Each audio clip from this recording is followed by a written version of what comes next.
Whew. Good morning, you guys. I'm outside in my backyard. I've gotten to where I don't like just sitting in the house watching TV. First thing when I wake up, I want to come outside. So I'm out in the backyard and I'm in here recording because I am officially 10 weeks. I turned 10 weeks yesterday, and I did end up having a dating ultrasound yesterday as well with my potential OB clinic. And the reason I say potential is because I'm not sure if they're going to rank me high risk or not. So as of right now, this is my OB clinic, but that could very well change if they change my status of care. So that means me being 10 weeks, this video is to discuss week 9 and everything that has happened in week 9. In the previous video, I did basically that first month, and I can say week 9 I was experiencing the come down of all of these side effects that the estrogen had given me, being that it was still in my system. So you guys, there's a huge spider web on this table. Yeah. I was still coming down from having the extra estrogen, and saying that means that I was experiencing a lot of morning sickness. And I noticed that when I stopped wearing my patches and stopped taking the estrogen pills that I was taking morning and night, a lot of my symptoms disappeared. So I was still feeling some of that. I do feel that throughout week 9 I still had some symptoms of the nausea, but it was pretty much smell induced. So I'm still not able to smell food being cooked, particularly meats. I don't like the way meat smells when they're being cooked. And that's some of the reason why I sit outside a lot, because my family tries to light candles and whatnot, and the candles mixing with the meat smell is just not a smell you want to smell. My appetite has picked up in week 9. So prior to pregnancy, I would eat maybe twice a day. I was the type of person, I only ate when my body told me I needed to eat. So I didn't eat because it's lunchtime. I didn't eat because it was breakfast time or dinner time. I ate when my body said, hey, I'm hungry. Now my body is saying it's hungry all the time. So I am cautiously eating 3 meals a day. I should be eating probably 5 small meals a day. I don't really eat a lot anymore, so when I do eat, I get full very fast. I am still extremely tired.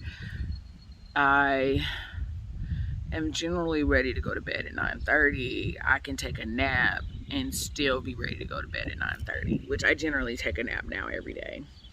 And most mornings, unless I have something that I definitely have to do, I am going back to sleep by 9 a.m. after I get up and I do get the kids together. I get up at 6:30 in the morning, make the kids breakfast. By 7:30, the kids are in the car and I'm taking them to school because their school starts at 8 o'clock. In between 8 and 9, I, would do my PIO injections, check my blood pressure, take my medications. I just picked back up on drinking coffee. Generally in that time frame, I would drink a cup of coffee, but I kind of slacked back with the whole IVF process. So, and by 9 o'clock, I'd be ready to go to sleep.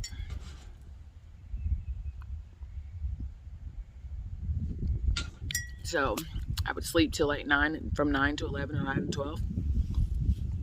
So that's pretty much how my day would go. My days have been going for week 9.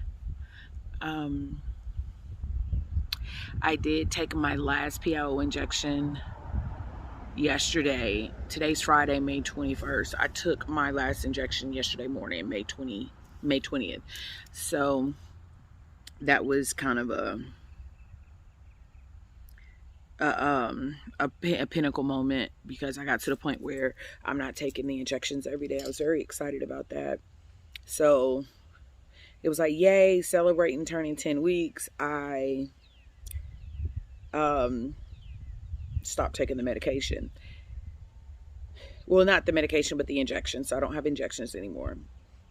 But again, we're not talking about week 10. We're talking about week 9. I'm getting sidetracked.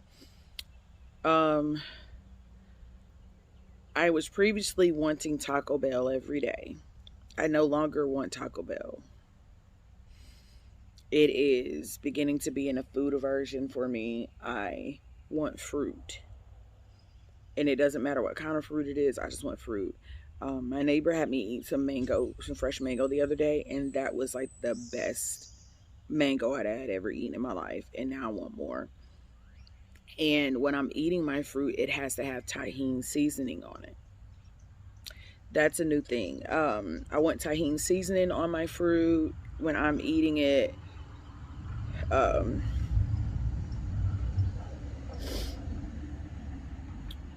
What else?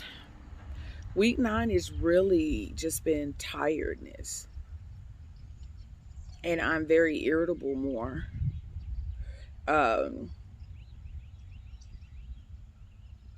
I did do the clinical peekaboo DNA gender testing, early gender testing, to determine what we were having. The results were sent to my best friend, and for some strange reason, I have decided not to do the gender reveal until the 4th of July. Not quite sure why I decided to wait that long. And she's finding it very amusing to keep it from me. So we'll see. But it is known what I'm having at this point. I have narrowed down the baby's name, if it's a boy or a girl. And only close, intimate friends know those names. I have to say that the bloating is still very prevalent. I'm already showing, and I don't foresee it showing signs of going away. My breasts are still sore. It does feel like the right breast is getting bigger than the left breast. But my right breast is always the bigger breast. Like right now, it looks a whole lot more fuller than the left one.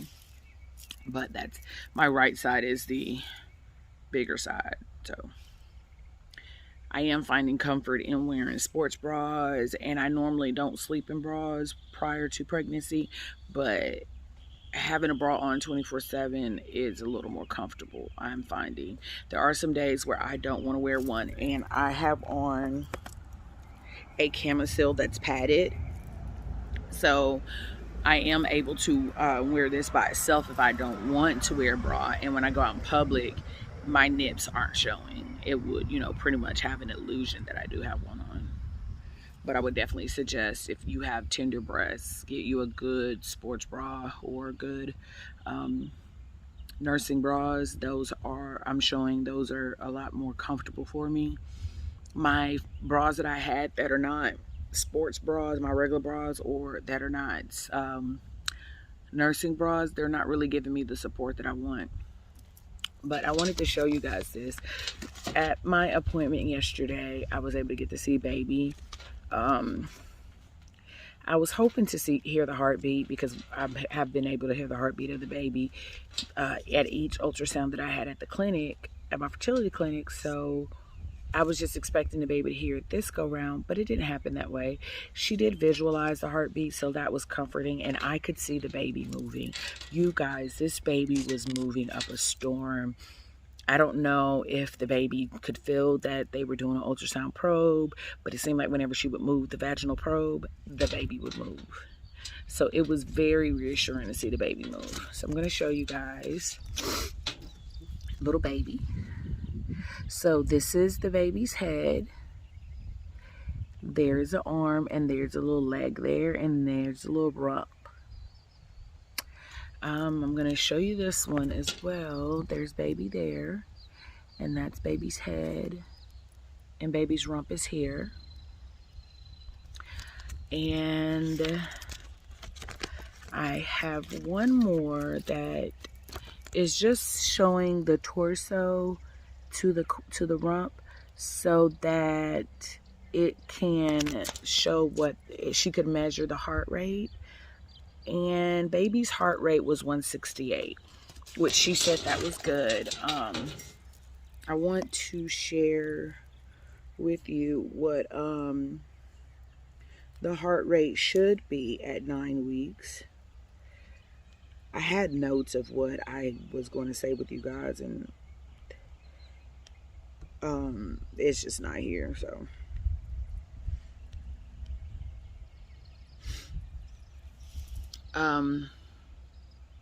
okay, so by your 9th week of pregnancy, your baby's heartbeat typically will reach between 140 beats per minute to 170 beats per minute.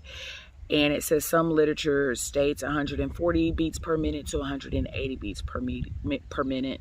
And it also goes on to say that the fetal heart rate then increases progressively over the subsequent 2 to 3 weeks, and then it just taps out and averages out.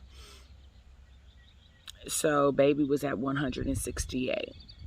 My concern with at this point in the pregnancy was what was the risk factors for me having a miscarriage, because I have experienced one before. And if you've ever experienced a miscarriage, you always have that in the forefront of your mind, and you're so concerned about everything because of it.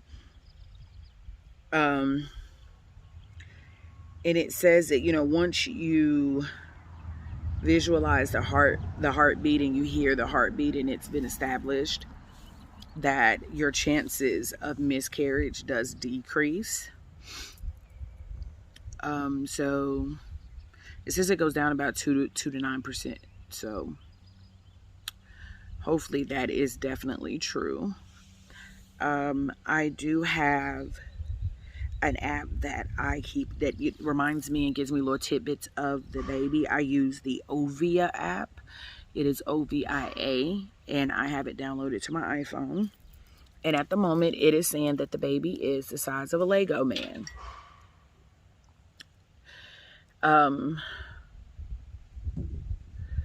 So at the current moment, the baby is the size of a Lego man, and that's just really, pleasing to know.